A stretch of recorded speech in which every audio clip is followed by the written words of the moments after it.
Welcome back to Anatomy and Physiology on Catalyst University. My name is Kevin Tokoph. Please make sure to like this video and subscribe to my channel for future videos and notifications. In this video, we're going to go over an extremely important muscle group in human anatomy, and that is the rotator cuff. So first of all, what is the rotator cuff? The rotator cuff is a group of 4 muscles near the shoulder that are all associated with the scapula, left and right scapula, and they control rotational movements of the humerus or of the arm.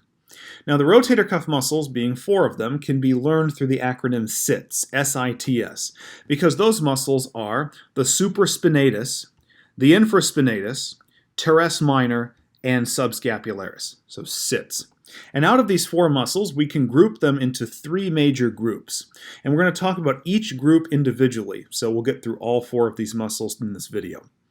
The first of these that we're going to discuss is the supraspinatus. The supraspinatus does not technically control a rotational movement of the shoulder. Rather, it participates in shoulder or arm abduction. Now, shoulder-arm abduction is what we talked about in a previous video when we discussed the action of the deltoid. We know that the deltoid, when it contracts, it raises the arm up away from the body, away from the midline, in the frontal plane. Okay, this is like what you have in the upward phase of a jumping jack or when you do a lateral dumbbell raise. And the supraspinatus is going to aid the deltoid in that. Now, the supraspinatus itself is very weak. Okay? When you perform a shoulder abduction, so when you raise your arm up to the side, most of the force is actually going to be contributed by the deltoids, the vast majority of the force, for 2 reasons mainly. The deltoid has a better mechanical advantage, and it's a larger muscle. But the supraspinatus is actually going to initiate this motion. It initiates it, but it's fairly weak. The deltoid is going to carry most of the load. And so again, we can use the example where you would see this in the upward phase of a jumping jack.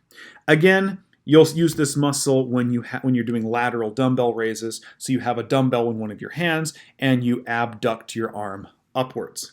Now, if we look at the origin and insertion of the supraspinatus, what we see is that it originates from the supraspinous fossa.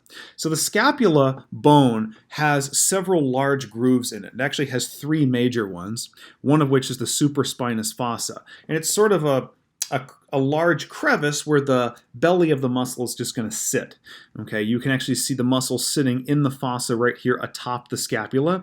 Supra, remember, means on top of or above. So this is the most superior of the muscles. And it sits in the supraspinous fossa. And then over here we can see in the reverse view, anterior, that it actually attaches on the superior part of the humerus. To be very specific, it's going to attach on the superior aspect of the greater tubercle of the humerus. Okay? All of these muscles, with the exception of the subscapularis, are going to attach on the greater tubercle of the humerus, subscapularis being the lesser. But notice that the supraspinatus is going to attach on the superior part of it. So when the supraspinatus contracts, it's going to pull in the right direction here, at least in this picture, and it's going to tend to abduct the arm, abduct the humerus. All right? Although, like we said, the supraspinatus is very weak. We can get another look at it right here. So this is actually the anterior view of the right arm. And what we see here right on top is the supraspinatus. Okay, and what we can see if we rotate it a little bit more is it certainly does attach on the superior part of the greater tubercle of the humerus. Okay, the greater tubercle is really just this very large bulge on the very top of the humerus. Okay, but this is going to be the supraspinatus, and it participates in shoulder abduction. All right. One thing worth mentioning about the supraspinatus is that it's the most easily injured of all of the rotator cuff muscles. And part of that has to do with the fact that it has a very poor mechanical advantage, a little bit worse than some of the other muscles here. Okay. Now let's discuss the anterior muscle of the rotator cuff. So on the anterior side of the scapula, we have the subscapularis. All right, so the subscapularis we see is sitting right here in what's called the subscapular fossa. Another large groove on the scapula, very similar to the supraspinous fossa on top of the scapula where the supraspinatus actually sits. So the subscapularis sits here, and we see that it actually inserts on the lesser tubercle of the humerus. Okay, so if we actually look at this, note that the origin here is actually wrong. The origin of the subscapularis is the subscapular fossa. This is very wrong.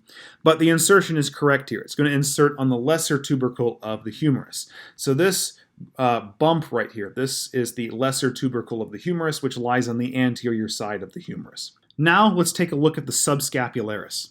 All right, so the subscapularis is on the anterior side of the rotator cuff. So it's this large muscle right here. This is our subscapularis. And again, what we see right here is that its origin is going to be in the subscapular fossa here on the scapula, but it's going to insert on the anterior part of the humerus right here, the head, which is actually going to be the lesser tubercle. Okay? As we'll see in a few minutes, the greater tubercle is on the other side, the posterior aspect of the humerus. Okay, so here is your subscapularis. Now, the subscapularis performs a motion called internal rotation.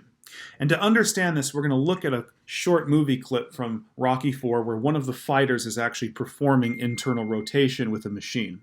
Notice that when he's performing internal rotation, his elbow's bent to 90 degrees. That's not a requirement, but when you have your elbow bent to 90 degrees and you're performing internal rotation, your hand should be moving basically towards your belly. If you were doing the opposite direction, which we'll cover in a few minutes, and your hand was moving away from your belly, out laterally, that would actually be external rotation, and that's performed by two separate muscles. Okay, so hopefully this clip makes sense to you.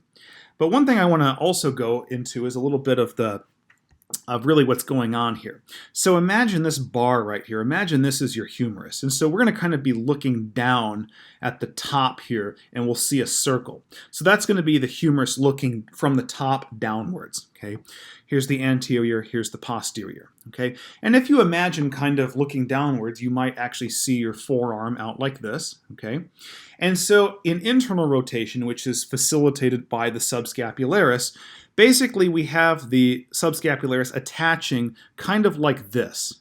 And so if you imagine the subscapularis contracting and pulling this way, you would imagine that this bone, this humerus, is actually going to rotate, at least how I've drawn it here, counterclockwise.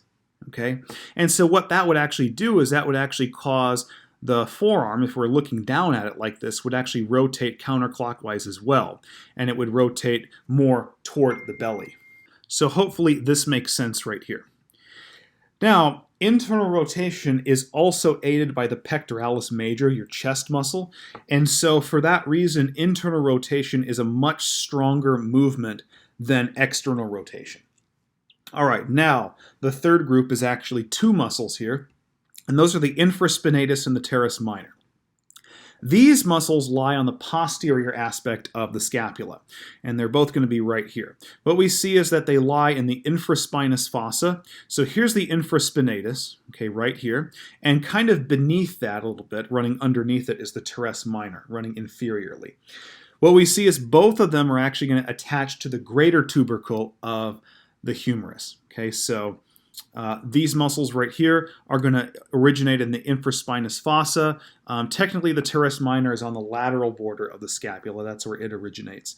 But they're both associated with or near the infraspinous fossa, and they both insert on the greater tubercle of the humerus, which is the bump, you could say, on the humerus that lies on the posterior side, whereas the lesser tubercle is on the anterior. And the infraspinatus and the teres minor are going to perform external rotation. They're going to externally rotate the humerus. And the way they're going to function is very similar to what I just showed you in this image right here. But instead, we're talking about muscles on the posterior side of the scapula. So these would be the infraspinatus and the teres minor. And they're going to attach to the humerus in a similar way, except they're going to attach on the posterior side, which is where the greater tubercle is. And so if you imagine these muscles contracting and pulling in this direction, that's going to tend to cause the humerus to rotate again, and it's going to rotate, in this case, the opposite direction, which would be clockwise. Okay, and that's actually going to cause external rotation. And unlike internal rotation, where if your elbow's bent to 90 degrees, your hand would move towards your belly, external rotation is going to cause your hand to move the opposite direction. It's going to move away from your body. Okay, so that's the difference between internal and external rotation. Now let's take a look at the infraspinatus and the teres minor. So to do that, we actually have to flip over and rotate this image to the posterior side. right? So what we see right here is the infraspinatus. Notice it is much larger than the teres minor, okay? But both of these muscles are going to insert or attach on the greater tubercle of the humerus.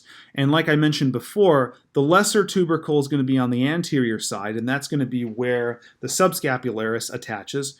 But the greater tubercle on the posterior side, this is where the teres minor and the infraspinatus are going to attach. Now, another important difference between these two movements is, like I mentioned, internal rotation is facilitated also by the pectoralis major, okay, the chest muscle. There really is no such other muscle that aids external rotation. And so for that reason, external rotation is much weaker than internal rotation. Okay, so internal rotation is much stronger. And what I would challenge you to do if you want to prove that to yourself is go to the gym and find one of the exercises where you can do both internal and external rotation, such as the cables.